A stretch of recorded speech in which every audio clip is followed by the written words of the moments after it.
March 3 ಪುತ್ರ ಗಣಪತಿ ವ್ರತ. ಪುತ್ರ ಸಂತಾನ ಭಾಗ್ಯ 1000%.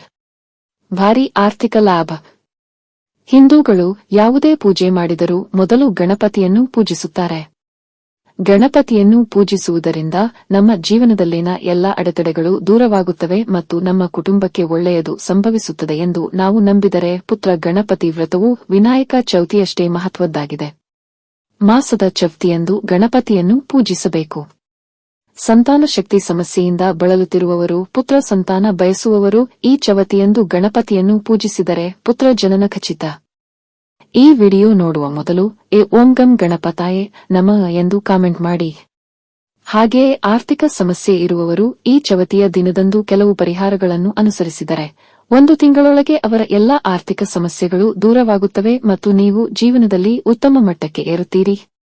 ಈ ಗಣಪತಿ ವ್ರತವು ಆರ್ಥಿಕವಾಗಿ ನೆಲೆಯೂರಲು, ಉತ್ತಮ ಆರೋಗ್ಯ ಪಡೆಯಲು, ಜೀವನದಲ್ಲಿ ಉನ್ನತ ಮಟ್ಟಕ್ಕೆ ಏರಲು, ಪುತ್ರ ಸಂತಾನ ಪ್ರಾಪ್ತಿಯಾಗಲು ಮಾರ್ಚ್ 3 ರಂದು ಚವಿತಿಯಂದು ಗಣಪತಿಯನ್ನು ವಿಶೇಷವಾಗಿ ದಂಪತಿಗಳು ಪೂಜಿಸಬೇಕು. ಪೂಜೆ ಮಾಡಬೇಕು ಎನ್ನುವ ದಂಪತಿ ಮುಂಜಾನೆ ಬೇಗ ಏಳಬೇಕು. ಸ್ನಾನ ಮಾಡಿ ಶುಭ್ರವಾದ ಬಟ್ಟೆಯನ್ನು ಧರಿಸಿ.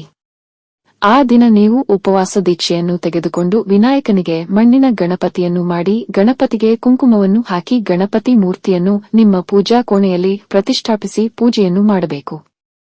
ಗಣಪತಿ ಮೂರ್ತಿಯನ್ನು ಹೂವಿನಿಂದ ಅಲಂಕರಿಸಿ ಗರಿಕೆಯಿಂದ ಗಣಪತಿಯನ್ನು ಪೂಜಿಸಿ ಗಣಪತಿಯ ಮುಂದೆ ದೀಪವನ್ನು ಹಚ್ಚಿ ಗಣಪತಿಗೆ ನಮನ ಸಲ್ಲಿಸಿ. ಪೂಜೆಯಲ್ಲಿ ಬಾಳೆಹಣ್ಣು, ಲಡ್ಡು, ತೆಂಗಿನಕಾಯಿ ನೈವೇದ್ಯವಾಗಿ ವರದಿ ಮಾಡಬೇಕು. ಅಥವಾ ಎಳ್ಳು ಮತ್ತು ಬೆಲ್ಲ ಹಾಕಿದರೆ ಸಾಕು. ಪುತ್ರ ಸಂತಾನ ಬಯಸುವವರು ಹೀಗೆ ಗಣಪತಿಯನ್ನು ಪೂಜಿಸಿದಾಗ ಗಂಡನೇ ಗಣಪತಿ ಸ್ತೋತ್ರವನ್ನು ಪಠಿಸಬೇಕು. ಹೀಗೆ ಮುಂಜಾನೆ ಪೂಜೆ ಸಲ್ಲಿಸಿ ಸಂಜೆ ದೀಪ ಹಚ್ಚಿ ಗಣಪತಿಯನ್ನು ಪೂಜಿಸಿದರೆ ಪುತ್ರ ಸಂತಾನ ಪ್ರಾಪ್ತಿಯಾಗಲಿದ್ದು, ಗಣಪತಿಯ ಮೂರ್ತಿಯನ್ನು ತೇಲಿಸಿ ದೇವರನ್ನು ನೀರಿನಲ್ಲಿ ಮುಳುಗಿಸಬೇಕು. ಏಕೆಂದರೆ ಈ ಚವತಿ ದಿನದಂದು ಅನೇಕ ವಿಷಯಗಳಿವೆ. ಅಮೃತ ಯೋಗಗಳನ್ನು ರಚಿಸಲಾಗುತ್ತಿದೆ. ಆದ್ದರಿಂದ ಮಾರ್ಚ್ 3 ರಂದು ಗಣಪತಿಯನ್ನು ಭಕ್ತಿಯಿಂದ ಪೂಜಿಸುವವರಿಗೆ ತುಂಬಾ ಒಳ್ಳೆಯದು. ಇಂದು ಗಣಪತಿಯನ್ನು ಪೂಜಿಸಲಾಗದವರು ಗಣಪತಿ ದೇವಸ್ಥಾನಕ್ಕೆ ಹೋಗಿ ಗರಿಕೆಯನ್ನು ಅರ್ಪಿಸುತ್ತಾರೆ. ನಂಬಿಕೆ ನಿಮ್ಮ ಮನೆಯಲ್ಲಿ ಸಂಪತ್ತು ಪಡೆಯಲು ಲಕ್ಷ್ಮೀ ಬೀಜ ಮಂತ್ರವನ್ನು ಜಪಿಸಿ. ಆ ಮಂತ್ರವೇ ಓಂ ಹ್ರೀ ಶ್ರೀ ಲಕ್ಷ್ಮೀ ವಾಸುದೇವಾಯ ನಮಃ. ಈ ಮಂತ್ರವನ್ನು 21 ಬಾರಿ ಪಠಿಸುವುದರಿಂದ ಅಖಂಡ ಕುಬೇರ ರಾಜಯೋಗವು ಪೂರ್ಣಗೊಳ್ಳುತ್ತದೆ. ಈ ಮಂತ್ರದ ಶಕ್ತಿಯೂ ಅಂತ್ಯವಿಲ್ಲ.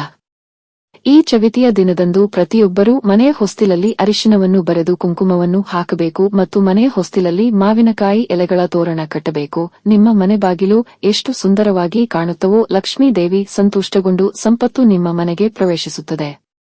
ನಮ್ಮಲ್ಲಿ ಹೆಚ್ಚಿನವರು ಸ್ವಂತ ಮನೆ ಹೊಂದುವ ಕನಸು ಹೊಂದಿರುತ್ತಾರೆ. ಜಮೀನುಗಳನ್ನು ಖರೀದಿಸುವ ಭರವಸೆ ಇದೆ. ಅಂತಹವರು ಈ ಚವತಿಯ ದಿನದಂದು ಏಕದ ಗಿಡದ ವತಿಯಿಂದ ದೀಪಾರಾಧನೆ ಮಾಡಿದರೆ ಗಣಪತಿಯ ಕೃಪೆಯಿಂದ ನಿಮ್ಮ ಸ್ವಂತ ಮನೆಯ ಕನಸು ಶೀಘ್ರದಲ್ಲೇ ನನಸಾಗುತ್ತದೆ. ಗಣಪತಿಯ ಪ್ರಧಾನ ಸ್ಥಾನವು ಆಗ್ನೇಯ ದಿಕ್ಕು. ಆದ್ದರಿಂದ ಈ ಚವಿತಿಯ ದಿನ ಮನಿ ಪ್ಲಾಂಟ್ ಗಿಡವನ್ನು ಮನೆಗೆ ತಂದು ಆಗ್ನೇಯ ದಿಕ್ಕಿನಲ್ಲಿ ನೆಟ್ಟರೆ ಕೈತುಂಬಾ ಹಣ ಬರುತ್ತದೆ. ಈ ದಿನ ಗಣಪತಿಯ ಆರಾಧಕರು ಕೆಂಪು ವಸ್ತ್ರಗಳನ್ನು ಧರಿಸಿ ಗಣಪತಿಯನ್ನು ಪೂಜಿಸುತ್ತಾರೆ. ಇದು ಲಕ್ಷ್ಮೀ ದೇವಿಗೆ ಪ್ರಿಯವಾದದ್ದು. ಫಾಲ್ಗುಣ ಮಾಸದಲ್ಲಿ ಗಣಪತಿಯನ್ನು ಪೂಜಿಸಿದರೆ ಸಕಲ ಸಂಪತ್ತು ಪ್ರಾಪ್ತಿಯಾಗುತ್ತದೆ. ಹಾಗೆಯೇ ಸಾಲಬಾಧೆಯಿಂದ ಬಳಲುತ್ತಿರುವವರು 21 ಏಲಕ್ಕಿಗಳನ್ನು ತೆಗೆದುಕೊಂಡು ಏಲಕ್ಕಿಯನ್ನು ಮಾಲೆಯಂತೆ ದಾರದಲ್ಲಿ ಕಟ್ಟಿ ಗಣಪತಿಯ ವಿಗ್ರಹಕ್ಕೆ ಹಾಕಿದರೆ ಸಾಲದ ಸಮಸ್ಯೆಗಳೆಲ್ಲವೂ ತಕ್ಷಣ ಪರಿಹಾರವಾಗುತ್ತದೆ. ಮನೆಯ ಮುಂದೆ ಗಣಪತಿಯ ನಕಾಶೆ ಇದ್ದರೆ ನಿಮ್ಮ ಮನೆಗೆ ತುಂಬಾ ಒಳ್ಳೆಯದಾಗುತ್ತದೆ. ಕುಟುಂಬದಲ್ಲಿ ಯಾವುದೇ ಸಮಸ್ಯೆಗಳಿರುವುದಿಲ್ಲ. ಈ ಚವತಿಯ ದಿನ ಬನ್ನಿ ಮರಕ್ಕೆ ಪ್ರದಕ್ಷಿಣೆ ಹಾಕಿದರೆ ಎಲ್ಲಾ ಜಾತಕ ದೋಷಗಳು ತೊಲಗುತ್ತದೆ. ಜಮ್ಮಿ ಮರದ ನೆರಳಿನಲ್ಲಿ ನಿಂತರೂ ನಿಮ್ಮ ಜಾತಕದಲ್ಲಿ ಅದೃಷ್ಟವಂತರು. ಬಿಳಿ ಏಕದ ಗಿಡವನ್ನು ಚವಿತಿಯ ದಿನ ಗಣೇಶನ ಗಿಡವೆಂದು ಪರಿಗಣಿಸಲಾಗುತ್ತದೆ. ಅವಿವಾಹಿತರು ಏಕದ ಮರಕ್ಕೆ ಹಳದಿ ನೀರನ್ನು ಸುರಿದರೆ ಅವರು ಶೀಘ್ರದಲ್ಲೇ ವಿವಾಹವಾಗುತ್ತಾರೆ ಮತ್ತು ನಿಮ್ಮ ಜೀವನದಲ್ಲಿ ಎಲ್ಲಾ ತೊಂದರೆಗಳನ್ನು ತೊಡೆದುಹಾಕಲು ಮತ್ತು ನಿಮ್ಮ ಜಾತಕದಲ್ಲಿ ಅದೃಷ್ಟವನ್ನು ಹೆಚ್ಚಿಸಲು ಚವಿತಿಯ ದಿನದಂದು ಪ್ರತಿಯೊಬ್ಬರೂ ಓಂ ಗಣಪತಿಯೇ ನಮಃ ಮಂತ್ರವನ್ನು ಪಠಿಸುವುದರಿಂದ ನಿಮ್ಮ ಎಲ್ಲಾ ಸಮಸ್ಯೆಗಳನ್ನು ತಕ್ಷಣವೇ ನಿವಾರಿಸುತ್ತದೆ. ಈ ದಿನ ಅಪ್ಪಿತಪ್ಪಿಯೂ ಸಾಲ ಕೊಡಬೇಡಿ.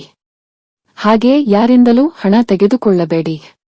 ಗಣಪತಿ ಪೂಜೆಯಲ್ಲಿ ತುಳಸಿ ಎಲೆಗಳು ಬಳಸಬಾರದು. ವ್ಯಾಪಾರದಲ್ಲಿ ಅಧಿಕ ಲಾಭವನ್ನು ಪಡೆಯಬೇಕಾದರೆ ಗಣಪತಿಗೆ ಪಂಚಾಮೃತಗಳಿಂದ ಅಭಿಷೇಕ ಮಾಡಿ.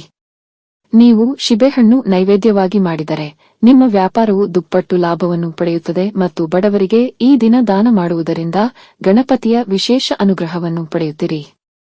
ಈ ವಿಡಿಯೋ ನಿಮಗೆ ಇಷ್ಟವಾದಲ್ಲಿ ಲೈಕ್ ಮಾಡಿ ಮತ್ತು ನಿಮ್ಮ ಸ್ನೇಹಿತರ ಜೊತೆ ಶೇರ್ ಮಾಡಿ. ಹಾಗೆಯೇ ನಮ್ಮ ಹೊಸ ವಿಡಿಯೋಗಳನ್ನು ನೀವು ತಕ್ಷಣ ಪಡೆಯಬೇಕೆಂದಿದ್ದರೆ ಚಂದಾದಾರರಾಗಿ ನಮ್ಮ ಚಾನೆಲ್ ಪಕ್ಕದಲ್ಲಿರುವ ಬೆಲ್ ಐಕಾನ್ ಒತ್ತಿರಿ.